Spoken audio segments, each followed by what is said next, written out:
लेकिन वैचारिक रूप से, आइडियोलॉजिकली मैं कभी भी अ, संतुष्ट नहीं था भारतीय जनता पार्टी की कार्यशैली से। लेकिन ऐसा कहा गया कि जब आपकी जॉइनिंग हुई तो बड़े लीडर्स नहीं आए। अब रैली आप करना चाह रहे थे, राहुल गांधी को न्योता दिया गया था। कुछ इस तरह का रहा? हाँ, मनोहर लाल खट्टर जी ने आपको फ़ोन किया था जब आपने तय किया कि आप कांग्रेस में जाएँगे। हुआ था ये? हाँ हुआ था। अच्छा, आपने फ़ोन नहीं उठाया उनका। बीजेपी में जाने का पछतावा रहा? पछतावा कुछ नहीं होता। कि एक और भूपेंद्र हुड्डा साहब हैं जिनकी हाईकमान मान रही है, दूसरी ओर कुमारी शैलजा, रणदीप सुरजेवाला हैं। तो इन 2 खेमों में से आपने कोई खेमा चुना? आप किशोर हैं, रहे या आप रहेंगे? किरण चौधरी बीजेपी में चली गई। आपने एक स्पीच में ज़िक्र किया था कि वो आपके अच्छे मित्र हैं। तो क्या आपकी बातचीत हुई बीजेपी में जाने को लेकर उनसे या क्या कारण रहे, क्या वजह रही? कुछ बताया उन्होंने? भारतीय जनता पार्टी बाहर से लोग को लेके उनका इस्तेमाल कैसे करती है और इस्तेमाल होने के बाद फिर उनकी क्या परिस्थिति बनती है। हुँ, मुझे क्योंकि मैं तो खुद देख चुका। हुँ। बीजेपी की जो रणनीति है हरियाणा के संदर्भ में, उसमें जाट लीडर को उभारने की नहीं है। जैसे कुमारी शैलजा जीत कर आई हैं, तो उनका एक बयान रहा जीते तब कि अब की बार जो है सिरसा जीत लिया, अब बारी है चंडीगढ़ की। यानी उनको एक तरह से सीएम फेस के तौर पर उनके समर्थक प्रोजेक्ट करते नज़र आए। देखिए, आप ये राजनीतिक बातें हैं, हुँ। आप ये सोचें कि मैं इनका जवाब दूंगा, मैं नहीं देता। राम राम, नमस्कार, हरियाणा तक देख रहे हैं आप और सोनिया मेरा नाम है। आज हम मुखातिब हो रहे हैं चौधरी बीरेंद्र सिंह से। पिछला जब इनका इंटरव्यू किया तो इनका जो तारुफ है वो करवाया था बीजेपी नेता चौधरी बीरेंद्र सिंह, लेकिन अब जो तारुफ करा रहे हैं वो है कांग्रेस नेता चौधरी बीरेंद्र सिंह। तो ये जो परिचय आपका जिस तरह से बदला है, ये किस तरह का अनुभव रहा? फिलहाल क्या फीलिंग? देखिए, फीलिंग मेरी ये है कि मैं 52 साल से सक्रिय राजनीति में, सक्रिय भी नहीं, चुनावी राजनीति में हूँ। पहला चुनाव मैंने 1972 में लड़ा था हुँ, और 42 साल लगातार मैं कांग्रेस में रहा हूँ। और कांग्रेस छोड़ के जाना एक परिस्थिति थी जिसका मैं अब जिक्र करने का कोई फ़ायदा नहीं है। हुँ, और अब कांग्रेस में वापस आना जो है उसका एक ही बड़ा कारण है। हालांकि मुझे यानी यहाँ बीजेपी में मुझे केंद्रीय मंत्रिमंडल में कैबिनेट मिनिस्टर बनाया गया, बहुत बड़े बड़े पोर्टफोलियोज भी दिए हुँ, गए। हुँ। लेकिन वैचारिक रूप से, आइडियोलॉजिकली मैं कभी भी अ, संतुष्ट नहीं था भारतीय जनता पार्टी की कार्यशैली से। और अ, मैं ये भी नहीं चाहता था कि आप जैसे जर्नलिस्ट या आम साधारण लोग ये कहें यार वीरेंद्र सिंह अब कांग्रेस में था, अब बीजेपी में, अब फिर वापस आने की सोच रहा है। तो क्योंकि मैं ये नहीं समझता था कि ये अच्छा कदम होएगा। लेकिन फिर जब मैंने बिल्कुल ही किसान आंदोलन की बात करो, महिला पहलवानों के साथ जो जिस तरह का बर्ताव हुआ, इवन जो दूसरी घटनाक्रम है उसमें भी, चाहे हरियाणा सरकार की तरफ से, यानी केंद्र सरकार की नहीं, हरियाणा सरकार भी पूरी तौर पे हरियाणा की जनता की आशाओं के अनुरूप नहीं चल रही थी। काम करना अलग बात है, हुँ। आशा, और वो भी एक वैचारिक सोच के आधार पे। तो वो मुझे कहीं नज़र नहीं आया, तो इसलिए मैंने फैसला किया। हुँ, और आपको पता ही है कि जो मेरा बेटा जो सिटिंग एमपी था लोकसभा का हिसार से, वो मेंबर पार्लियामेंट होते हुए उसने भी ये फैसला किया और मैं उसके फैसले से सहमत हूँ, हुँ। सहमत था।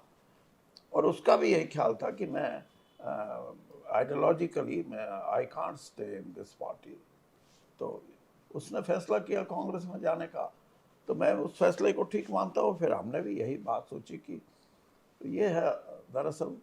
और ये बहुत, आपको शायद ये पता भी होएगा कि अकेला ब्रिजेंद्र सिंह हिसार से सांसद होते हुए और टिकट वितरण से पहले फैसला करके गया कांग्रेस पार्टी में। और उस समय का एक फैशन था कि आज 3 लोग कांग्रेस के बीजेपी में शामिल हो रहे हैं, आज 2 लोग अकाली दल के पंजाब से बीजेपी में शामिल हो रहे हैं, आज महाराष्ट्र से पूरा एक दल बीजेपी का। तो उस परिस्थिति में जब राजनीतिक कारण कुछ भी हो, लोग सत्ता की तरफ भाग रहे थे और हमने वैचारिक रूप से ये फैसला करके हमने कांग्रेस को कहा कि हम आपके साथ खड़े होंगे और शामिल हुए।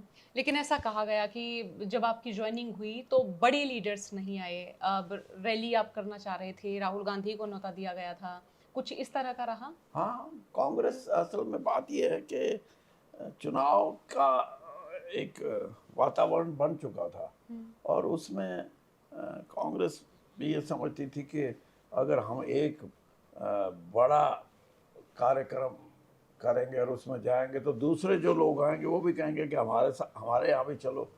तो इसलिए फैसला ये हुआ कि आप यहीं केंद्रीय जो कार्यालय है ऑल इंडिया कांग्रेस कमेटी का, उसमें आ जाएं, वहाँ आपकी कांग्रेस में शामिल करने का कार्यक्रम करेंगे। ये था। तो आपकी एक स्पीच सुनी थी उसके बाद कि मनोहर लाल खट्टर जी ने आपको फोन किया था जब आपने तय किया कि आप कांग्रेस में जाएंगे, हुआ था ये?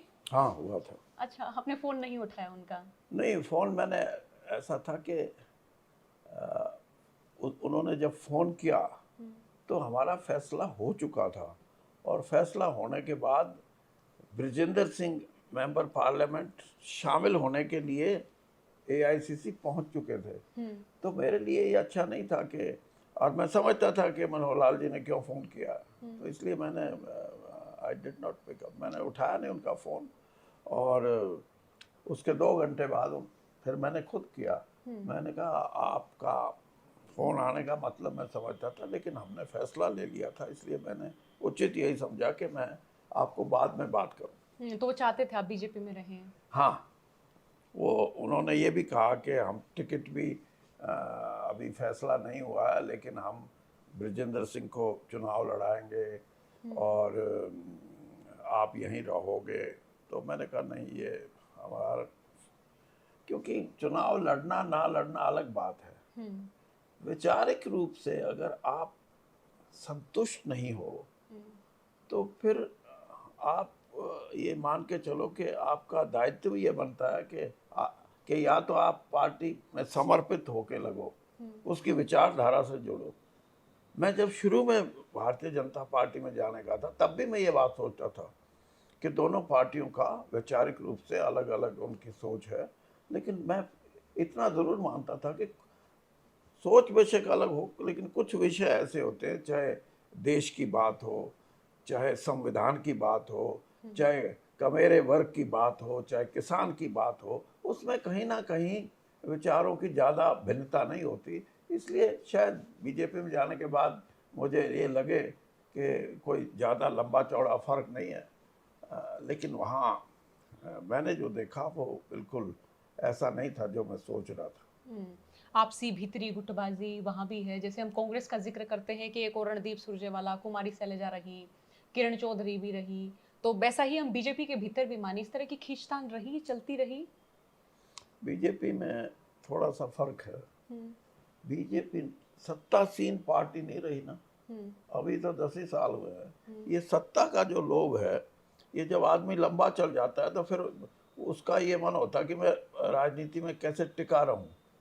तो अभी टिका रहने की बात भारतीय जनता पार्टी में इतने प्रचलित नहीं हुई, मैं ये कहता हूँ, लेकिन सत्ता में रहे लोग कहीं ना कहीं, अभी मैं तो लिस्टें देखता था जो बीजेपी विरोधी लोग थे, वो 60 लोगों की लिस्ट बनाते थे कि ये इस एमपी का बेटा यहाँ मंत्री है, इस मंत्री बीजेपी का, के भीतर ही बीजेपी के विरोधी लोग। हाँ, बीजेपी के विरोधी। और फिर विरोध करने की बात नहीं, मतलब वो ये बता रहे थे कि भाई जो ये कह रहे हैं कि हम परिवारवाद के खिलाफ हैं, वो परिवार की पूरी लिस्ट देते थे कि देखो कैसे बोल सकते हैं कि परिवारवाद के विरोधी है।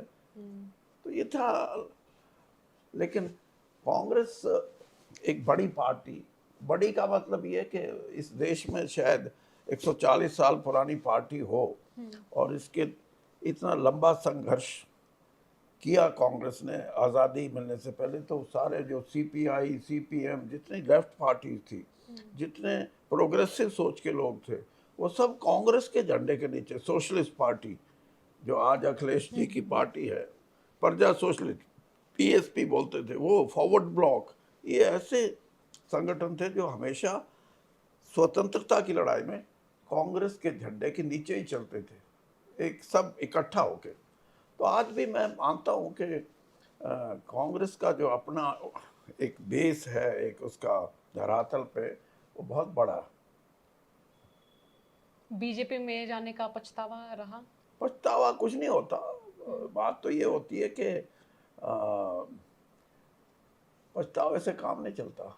आप चुनाव लड़ते हो, हारते भी हो, जीतते भी हो, इसका मतलब ये है कि अगर हार गए तो पछतावा करें, लड़ना छोड़ दें, ऐसा नहीं। ठीक है, भारतीय जनता पार्टी में मेरा जाने का एक परिस्थिति थी।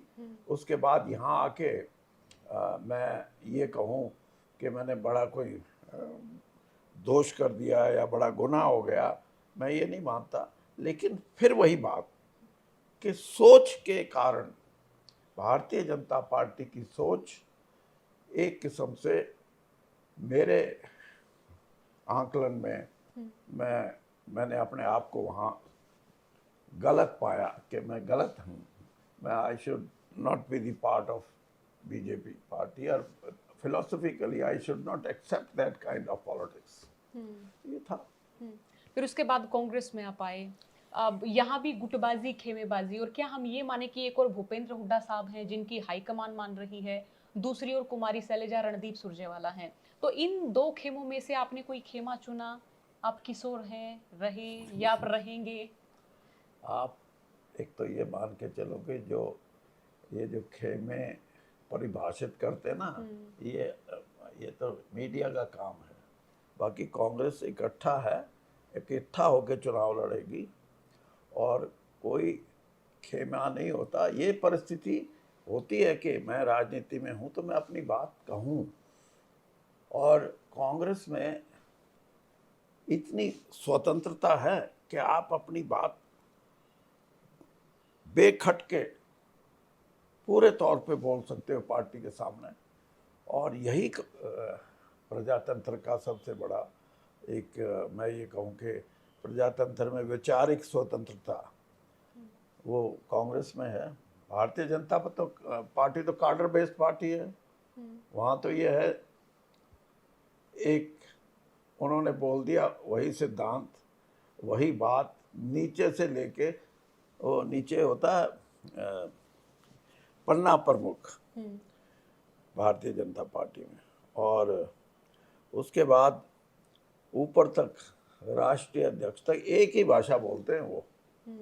और इसीलिए मैं समझता हूँ कि ठीक है, कार्डर बेस्ड पार्टी को मैं गलत नहीं मानता, लेकिन वैचारिक स्वतंत्रता की कहीं ना कहीं भारतीय जनता पार्टी में मैंने कमी मिली है। इतनी है नहीं वहाँ बोलने की, और या वो बहुत संतुष्ट हैं पार्टी की कार्यशैली से, सरकार की कार्यशैली से, और उसका परिणाम ये आता है जब चुनाव होते हैं तो जो कार्यकर्ता चुप है वो ये कहता है कि मैं चुप्पी से मुझे कम से कम इतना तो एहसास होना चाहिए कि मेरी पार्टी मेरे को इज्जत दे रही है, सम्मान दे रही है। ऐसा नहीं है। और इसीलिए मैं समझता हूँ कांग्रेस बहुत ही इस मामले में बहुत ही स्वतंत्र और अच्छे विचार रखने के लिए कभी किसी को रोकती नहीं। किरण चौधरी बीजेपी में चली गई। आपने एक स्पीच में जिक्र किया था कि वो आपके अच्छे मित्र हैं। तो क्या आपकी बातचीत हुई बीजेपी में जाने को लेकर उनसे, या क्या कारण रहे, क्या वजह रही, कुछ बताया उन्होंने? मेरे से उनकी बात तो नहीं हुई कोई। जाने से पहले अगर बात होती भी तो मैं शायद उनको यही कहता कि कांग्रेस में रहो, कांग्रेस में रहना ही आपके लिए अच्छा रहेगा। क्योंकि मैं जानता था कि भारतीय जनता पार्टी बाहर से लोग को लेके उनका इस्तेमाल कैसे करती है और इस्तेमाल होने के बाद फिर उनकी क्या परिस्थिति बनती है। मुझे क्योंकि मैं तो खुद देख चुका, तो उनसे मेरी कोई मुलाकात नहीं हुई इस बारे में। तो क्या हम ये माने कि एक जाट लीडर रही वो, या उस तरह का चेहरा प्रोजेक्ट किया जा सकता है बीजेपी की ओर से, इसलिए बीजेपी को फायदा लगा उनको? देखिए, बीजेपी की जो रणनीति है हरियाणा के संदर्भ में, उसमें जाट लीडर को उभारने की नहीं है उनकी। वो तो ये सोचते हैं कि यहाँ जातीय आधार पे और सांप्रदायिक आधार पे लोगों को अगर हम ऐसी परिस्थिति में खड़ा कर दें तो हमारी पार्टी को फायदा है। ये सोच है भारतीय जनता पार्टी की। इसलिए आप भूल जाओ कि किसको क्या लीडरशिप मिलेगी। लीडरशिप तो पार्टियां नहीं, लीडरशिप वो होती है जो आदमी खुद क्रिएट करे, खुद अपने आप। और 10 साल का समय भारतीय जनता पार्टी को सत्ता में रहने का मिला है। आज भी मैं ये कहता हूँ कि ना तो इनके कार्यकर्ता इनसे खुश हैं, ना इनके नेता इनसे खुश है, ना इनके एमएलए इनसे खुश है।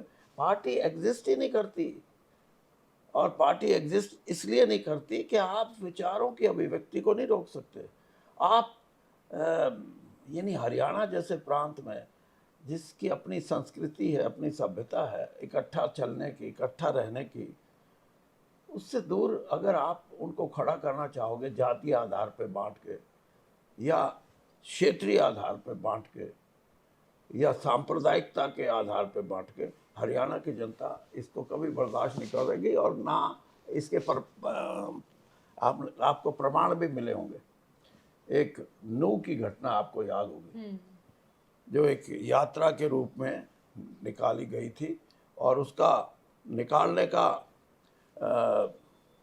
सिर्फ इसलिए कि ऐसा वातावरण पैदा कर दें कि वहाँ समाज बंटे, और वहाँ कुछ दंगे फसाद भी हुए, वो भी आपको पता है।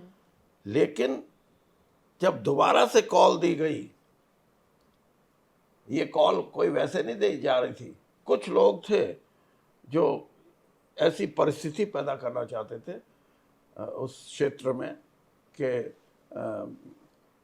धार्मिक रूप से लोग अलग अलग हों। वहाँ पाल सिस्टम है, जैसे हरियाणा के दूसरे क्षेत्रों में खाप सिस्टम है। उस पाल सिस्टम के लोगों ने, जिसमें मुस्लिम भी था, जिसमें हिंदू भी था, जिसमें किसान भी था, जिसमें गरीब लोग भी थे, जिसमें कमेरा वर्ग भी था, सब ने मिलकर ये कहा हर पाल के कि हमारे यहाँ मेहरबानी करो, इस तरह का वातावरण हम पसंद नहीं करते, और अगर आप ऐसे करोगे तो हम किसी को भी ये इजाज़त नहीं देंगे कि यहाँ इस किस्म का वातावरण पैदा किया जाए यात्राएं निकाल के। तो इससे बड़ा भाईचारे का और आपसी सद्भाव का मैंने अपनी ज़िंदगी में कोई ऐसा देखा नहीं। और इसलिए मैं कहता हूँ कि हमारी कल्चर से खिलवाड़ मत करे कोई भी जो राजनीतिक सोच के लोग हैं, पार्टी में हैं या दूसरे तरीके से वो अपने आप को राजनीतिक तौर पे ऐसे बनाना चाहते हैं जैसे वो बहुत इम्पोर्टेंट है, लेकिन है नहीं। लोगों ने रिजेक्ट कर दिया। और आप ये चुनाव नहीं देखा आपने, ये उन्हीं घटनाओं का परिणाम है कि जो 5 लाख 6 लाख से 2019 में गुड़गांव की सीट जीती गई, वो अब 70,000 में, और वो भी उसके कारण थे कि तो ये परिवर्तन कड़ी टक्कर थी राज बब्बर साहब ने। राव इंद्रजीत तकरीबन अपने अपने जो उनके हलके थे, जहां माना जाता था कि वहां तो मतलब रामपुरा हाउस की पूरी पावर चलती है, मुश्किल से निकले वहां से भी वो जीत के। ऐसे नहीं है, ना तो राज बब्बर की टक्कर थी, ना इंद्रजीत का कोई इतना वो था। ये सोच ये सोच थी हरियाणा के मतदाता की। हरियाणा बीजेपी कहती थी कि हमारे को वोट दो मोदी जी के नाम से, और हरियाणा का मतदाता ये मानता था कि हमने अगर अब की बार इस तरह वोटिंग कर दी किसी के नाम से या धार्मिक विचारों को बढ़ावा देने वाले, मैं तो धार्मिक तो नहीं कहूँगा, मैं तो ये कहूँगा कि लोगों ने धर्मांधता को रिजेक्ट कर दिया, लोगों ने जातिवादी राजनीति को रिजेक्ट कर दिया। ये परिणाम वो है। You cannot attribute to the success to the BJP candidate or very good fight to the candidate of Congress. That is voter versus Modi, voter versus Modi, और कांग्रेस उसको लीड कर रही थी। तो कांग्रेस को फायदा मिला आपकी हाँ, बार? बिल्कुल फायदा हुआ। और क्या हम ये भी माने कि जैसे फिलहाल की परिस्थिति है कांग्रेस की, उसमें जैसे कुमारी शैलजा जीत कर आई हैं, तो उनका एक बयान रहा जीते तब कि अब की बार जो है सिरसा जीत लिया, अब बारी है चंडीगढ़ की, यानी उनको एक तरह से सीएम फेस के तौर पर उनके समर्थक प्रोजेक्ट करते नजर आए। देखिए, आप ये राजनीतिक बातें हैं, आप ये सोचें कि मैं इनका जवाब दूंगा, मैं नहीं देता, समझे। मैं सिर्फ इतना कहूँगा कि कांग्रेस पार्टी अगला चुनाव जो लड़ेगी वो एक होके लड़ेगी, सब इकट्ठा लड़ेंगे, और इकट्ठा लड़ने से ही मजबूती है। और मैं तो आज ये बात भी मानता हूँ कि हरियाणा में आज 70% से ज़्यादा वोटर भारतीय जनता पार्टी से नाराज है और वोट करेगा वो उनके विरुद्ध। क्षेत्रीय दलों की कहानी अब हरियाणा में नगण्य है एक किस्म से। आप किसी भी दल की बात करो, जेजेपी है और बीएसपी है, इनेलो है, इवन ऐसी पार्टियां अब एग्जिस्ट नहीं करती। इसलिए कांग्रेस को बहुत बड़ा इस वातावरण का फायदा होगा और स्पष्ट बहुमत कांग्रेस को मिलेगा। लेकिन जो रीजनल पार्टियां हैं उनके सिमटने का आप क्या कारण मानते हैं? चाहे इनेलो कहूँ, चाहे जेजेपी कहूँ, चाहे कोई भी मैं पार्टी का जिक्र करूँ। देखिए, रीजनल एस्पिरेशन जो होते हैं ना, लोगों की आशाएं, वो पूरी जहाँ करने में रीजनल पार्टियां संघर्ष करती हैं उनके साथ लोग डटते हैं, चलते हैं। यहाँ तो ऐसा था कि रीजनल पार्टी ने ये कहा कि आप हमारे साथ जुड़ो, हम भारतीय जनता पार्टी को जमुना पार फेंक देंगे, और लोगों ने उनका समर्थन भी किया। और आपको याद भी होगा 18% वोट जेजेपी को दिया और 10 सीटें भी दी, लेकिन 24 घंटे भी नहीं लगाए, जमुना पार फेंकने वाली पार्टी बीजेपी की गोद में जा बैठी और 4.5 साल तक खूब सत्ता का जितना भी फ़ायदा उठा सकते थे, उनके एमएलए का भी फ़ायदा नहीं उठाने दिया। जनता की तो बात छोड़ो। और आज ये हालत है कि 10 की 10 लोकसभा सीट लड़ी जेजेपी ने और वोट परसेंटेज 0.89, यानी जो पार्टी 1% वोट भी नहीं ले सकी, तो अस्तित्व कहाँ रहा। लड़ाई, अगर आपने भारतीय जनता पार्टी के खिलाफ आवाज़ उठाई थी और आपको 10 एमएलए मिले, 5 साल लड़ते, अपने किसानों के हक के लिए लड़ते, युवाओं के हक के लिए लड़ते, लेकिन लड़ाई नहीं लड़ी। राजनीति वो की जिसमें लाभार्थी को ही लाभ मिले, लोगों को मिले ना मिले, एमएलए को मिले ना मिले, और यही परिणाम होते हैं। लड़ाई जो नहीं लड़ेगा उसके साथ लोग नहीं लगते।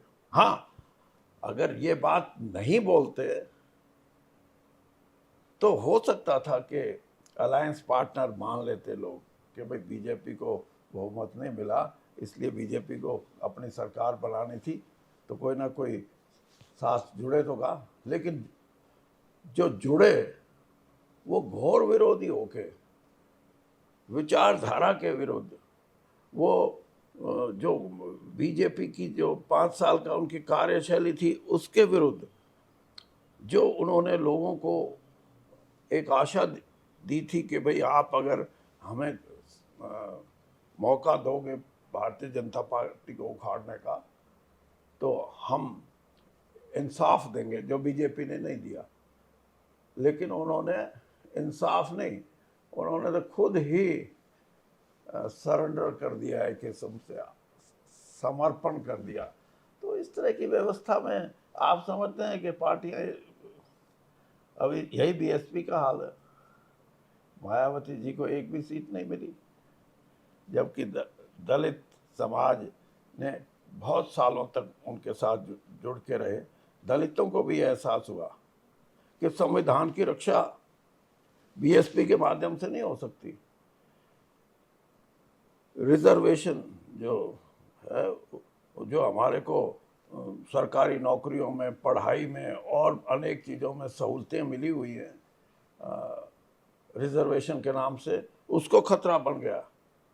वो खतरा बीएसपी लड़के नहीं लड़ सकती, क्योंकि बीएसपी की लड़ाई है ही नहीं। तो सब ने ये फैसला किया कि हम भारतीय जनता पार्टी के खिलाफ उस पार्टी को मदद करेंगे जो ये लड़ाई लड़ने के लिए तैयार है, सक्षम है, और वो कांग्रेस थी।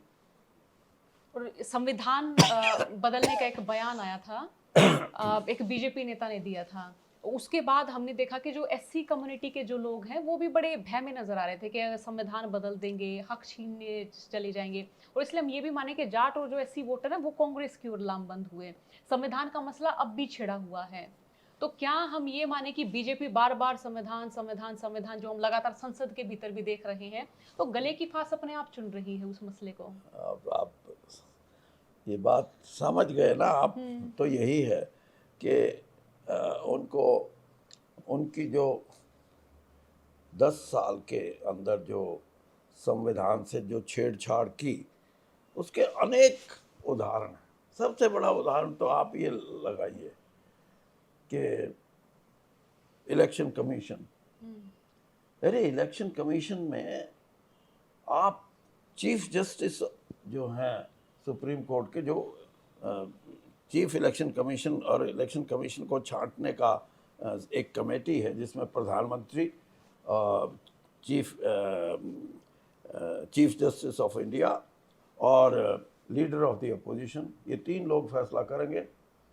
आप कहा कि नहीं, हमें इलेक्शन कमीशन में मेंबर नया लेने के लिए प्रधानमंत्री और लीडर ऑफ द अपोजिशन और एक मंत्री जो सरकार फैसला करेगी कौन हो। तो इसका मतलब यह है कि इससे लोकतंत्र कौन कहेगा कि मजबूत होगा? हर आदमी के दिमाग में ये बात है कि जब यहाँ तक बात हो सकती है तो इसलिए कोई फायदा नहीं है, और ये और आगे बढ़ के पता नहीं क्या क्या करेंगे। और ये बातें लोगों के मन में थी, और इसीलिए एक, जैसे मैंने कहा, ये इलेक्शन बन गया वोटर वर्सेस प्रधानमंत्री, वोटर वर्सेस मोदी, और उसी के परिणाम हैं। ये तो वोटर को थोड़ा सा देर में जागृति आई। अगर 15-20 दिन पहले ये सिलसिला शुरू हो गया होता तो 150 से भी कम आके टिकती। हरियाणा में और कम हो सकती थी सीटें। हरियाणा में तो, हाँ, हरियाणा में तो अब भी मैं कहता हूँ कि कम से कम 7 सीटें तो कांग्रेस आराम से जीती। और अगर हम विधानसभा का देखें, क्योंकि लोकसभा का हम ये एक सिनेरियो बिल्कुल अलग मान लें, विधानसभा का भी बिल्कुल अलग मान लें, जहां पर गांव देहात के ग्रामीण मुद्दे के सूबे की सरकार ने क्या किया उनका जिक्र होगा। तो यहाँ विधानसभा के सिनेरियो में भी हम ऐसा ही माने कि बीजेपी को एक बहुत, हम ये कहें कि बड़ा धक्का लगने वाला है। मैंने बता दिया आपको, 70% से अधिक मतदाता हरियाणा का भारतीय जनता पार्टी की कार्यशैली से, उसकी सोच से और उसके जो सामाजिक एक दृश्य है जिसको बिगाड़ने की कोशिश, और राजनीति को जातीय आधार पे और धर्म के आधार पे, क्षेत्रीय आधार पे जो सामाजिक ढांचे को हिलाने की कोशिश, बिगाड़ने की कोशिश है, लोग उससे नाराज हैं। और हरियाणा ही है ऐसा जो नाराजगी दिखाते दिखाते पूरी दिखाता है, वो बीच में छोड़ता नहीं। अग्निवीर योजना को लेके भी मैं देख रही हूँ गांव देहात में बहुत ज्यादा विरोध है, तो इसका भी हम ये माने कि बहुत असर हुआ है ग्रामीण खेत पे। 4 चीजें हैं जिससे भारतीय जनता पार्टी को राज करने में कभी कभी महसूस करते हैं परेशानी, और उस परेशानी को का हल निकालने के लिए अनेक योजनाएं बनाते हैं। उसमें अग्निवीर भी एक योजना है। उसमें जो खेती है, क्यों 13 महीने किसान बैठा? क्योंकि किसान को ये लगने लगा कि ये जो 3 कानून हैं ये तुम्हारे लिए नहीं है, ये कॉरपोरेट सेक्टर के लिए हैं। और उसके मन में एक शंका पैदा हो गई कि अगर ये लागू हो गए तो हो सकता है तुम्हारी जमीन भी छिन जाए। ये बहुत बड़ा एक सवाल था किसान आंदोलन का, जिससे कि 13 महीने की लड़ाई किसान जीते। और मैं ये मान के चलता हूँ कि किसान हो, लड़ने वाली हमारी शक्ति हो फौजों के माध्यम से, जो भी है, कमेरा वर्ग हो। अब कहते हैं कि 25 करोड़ लोगों को हमने एक्सट्रीम पॉवर्टी से बाहर निकाला। फिर 80 करोड़ लोगों को अगर आप 25 करोड़ को निकाल दो तो इसका मतलब वो तो एक ऐसे समाज में आ गए जो जिनकी आर्थिक स्थिति को सामान्य रूप से ठीक कहा जाए। लेकिन ऐसा है नहीं। एक्सट्रीम पावर्टी और पावर्टी कोई अलग अलग चीज़ें नहीं। पावर्टी इज पावर्टी, गरीबी तो गरीबी है। और सिर्फ ये नहीं है कि आप 5 किलो अनाज में उनके अधिकारों को छीनने की बात करो। कोई हमारा तो वोटर गजब है भाई। इतना जो लोग समझते हैं ना कि ये इतने पढ़े लिखे नहीं हैं, इतने ज्ञानवान नहीं हैं, वोटर जितना ज्ञानी है इतना कोई भी नहीं है। आपके एरिया के लोग जब आप कांग्रेस में गए बड़ा खुश हुए? हाँ, खुश तो सामाजिक रूप से तो, और जिस समाज से हम हैं उनका तो मैनिफेस्टो है। मैनिफेस्टो है, और मैनिफेस्टो से ही मैं ये कहूँगा कि समाज ये कहता है कि बांटो मत, बांटो मत। और अगर बांटने की कोशिश करोगे तो हम जागरूक हैं, हम बांटेंगे नहीं, बल्कि आपको ये दिखाएंगे कि आप कहीं भी नहीं हो। राजनीतिक तौर पे जो आपकी सोच है वो गलत है, और गलत सोच के विरोध में हम खड़े हैं। विधानसभा इलेक्शन को लेकर जैसे कांग्रेस के भीतर अभी क्या कुछ प्लान चल रहे हैं, आप कुछ साझा कर सके तो? बता दिया कि कांग्रेस पार्टी का रणनीति तैयार हो रही है। हमारा जिसको मैनिफेस्टो बोलते हैं वो भी तैयार हो रहा है। और सबसे बड़ी बात यह है कि बहुत बड़े तौर पे कांग्रेस एक संगठित रूप में चुनाव लड़ेगी, और जितना ज़्यादा संगठित और मजबूत हम होंगे उतनी ज़्यादा हमारे को कामयाबी मिलेगी। अच्छा, जो सीएम बदले गए फिलहाल हैं नायब सैनी, है ना, खट्टर साहब को हटा दिया गया, तो इसका इम्पैक्ट आप मानते हैं कि कुछ रहा होगा? क्योंकि जितना लोकसभा चुनाव हुआ, मेरा आकलन ऐसा रहा कि मनोहर लाल खट्टर अभी एक सुपर सीएम के तौर पे हैं, तो लोगों में जो विरोध रहा, जो नाराजगी रही, जो नेगेटिविटी रही, वो फिलहाल बनी हुई है। देखिए, बात यह है कि मैंने आपको पहले भी यही किया कि आदमी विशेष एक चीफ मिनिस्टर है, दूसरा बन गया, ये बड़ी बात नहीं है। बड़ी बात ये है कि पार्टी क्या सोचती है। कौन उसको इम्प्लीमेंट करता है एज चीफ मिनिस्टर, वो मैं उसको, क्योंकि भारतीय जनता पार्टी में तो चीफ मिनिस्टर को भी दिल्ली से ही चलना पड़ता है, वो चाहे मनोहर लाल जी हों और चाहे अपने सैनी साहब हों। तो इसलिए मुख्यमंत्री का जो रोल है वो स्वतंत्र रूप से लोगों में कैसा है वो हो, तो फिर तो आपकी बात कि कौन अच्छा कौन बुरा, किसका इम्पैक्ट होगा किसका नहीं हुआ, कुछ नहीं। तो जो दिल्ली के लोग हैं वो समझ पाते हैं हरियाणवी, हरियाणा के मुद्दे मसले? यही तो चक्कर है। अगर ये बातें समझते तो यूपी में जो 2022 में इतना बड़ा बहुमत लिया, उनकी हालत क्यों आज, यानी भारतीय जनता पार्टी वहाँ 80 में से 33 सीटों पे सिमट गई। और उसका कारण भी यही है कि आप लोगों की भावनाओं से या तो वाकिफ नहीं हो, आपको ज्ञान नहीं है, और अगर ज्ञान है तो उसके विरोध को अगर आप ठीक मानते हो तो लोग नाराज होंगे, और हुए लोग। या जैसे संविधान की बात है, अब ये कहेंगे तो झूठा प्रचार था, झूठा प्रचार नहीं था।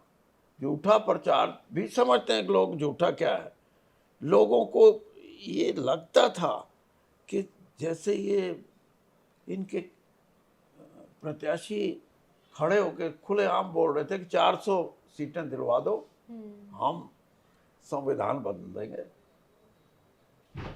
तो कोई आप ये समझते हो कि वो जो प्रत्याशी थे अपने आप बोल रहे थे? नहीं, उनको कहीं ना कहीं पार्टी से और से ये भनक थी कि इस किस्म का वातावरण बनेगा तो हम व्यवस्थित रूप से पूरा नियंत्रण इस देश के प्रजातंत्र में हमारी पार्टी हमेशा के लिए रहे, ऐसी व्यवस्था पैदा कर देंगे। और लोग इस बात को समझते थे, जब ऐसी व्यवस्था पैदा हो जाएगी तो ना तो रिजर्वेशन रहेगी, ना लोगों को अपने जो अधिकार हैं, जिसको हम बोलने की स्वतंत्रता, वो रहेगी, ना प्रजातंत्र की वो सोच रहेगी जैसा प्रजातंत्र हो। तो इन चीज़ों से चिंतित था वोटर, और उसने निर्णय लिया कि लड़ाई लड़ो, और वो लड़ा। विधानसभा इलेक्शन लड़ने का है आपका विचार? मैं तो नहीं, मैं तो 5 साल पहले ही बोल चुका था कि मेरा कोई चुनावी बहुत लंबा समय हुआ है। अब नई पीढ़ी को आने दो, नए लोग आएंगे। और जैसे आपने अभी कहा कि हम भी जर्नलिज्म में पहले आते नहीं थे, आप युवा हो तो आए, आप नई सोच है। इसी तरह राजनीति में भी नए हमारे जो यंगस्टर्स हैं, युवक हैं, let them come and take the strings, ले उस बागडोर संभाले। अच्छा, ऐसा होता है कि जैसे आपकी विधानसभा है, वहाँ आपके परिवार से अलग अगर किसी को उतार दिया जाएगा तो सपोर्ट करेंगे आप? अलग तो ये है ना, आप कोई सारे मेरे परिवार से थोड़ा उतरेंगे। बीजेपी से मेरा परिवार का थोड़ा उतरेगा, जेजेपी से मेरा परिवार का थोड़ा उतरेगा, बीएसपी का थोड़ा उतरेगा। हम कांग्रेस में हैं, कांग्रेस हमारे को चुनाव लड़ाएगी, हम लड़ेंगे। और बृजेंद्र सिंह तो एमपी का चुनाव भी लड़ने में उसकी रुचि थी, लेकिन पार्टी ने निर्णय लिया कि नहीं, हम किसी दूसरे साथी को उतारेंगे, तो उतारे। और हमारे यहाँ से मेरे ख्याल में हिसार की जो 9 एमएलए के सेगमेंट हैं, उसमें एक नारनौंद, और दूसरे नंबर पे जो जीत हुई कांग्रेस की वो उचाड़ा हल्के से हुई।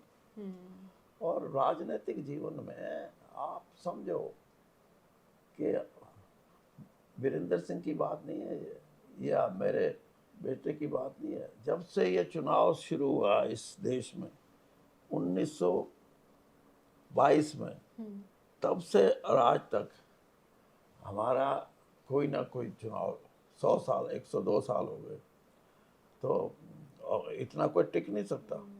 क्यों टिके हैं? क्योंकि हमने राजनीति अपने लिए नहीं की, हमने राजनीति की जो समाज में जिनको ज़रूरत है अपने अधिकारों की, चाहे वो कमेरा वर्ग है, चाहे वो किसान है, चाहे वो हमारे, आपको जो ये जो जागृति जिसकी वजह से आप मेरा इंटरव्यू ले रही हैं, आज से 100-125 साल पहले हमारे इलाके के अनेकों लोग देश की फौज में गए और लड़ाई लड़ते, चाहे फर्स्ट वर्ल्ड वार थी, सेकंड वर्ल्ड वार थी, यूरोप तक लड़ के आए। उन्होंने देखा कि जागृति तो ये है, हम तो एक ऐसे युग में हैं जहाँ शिक्षा नहीं, तो ये बहुत बड़ा एक चीज़ थी जिसको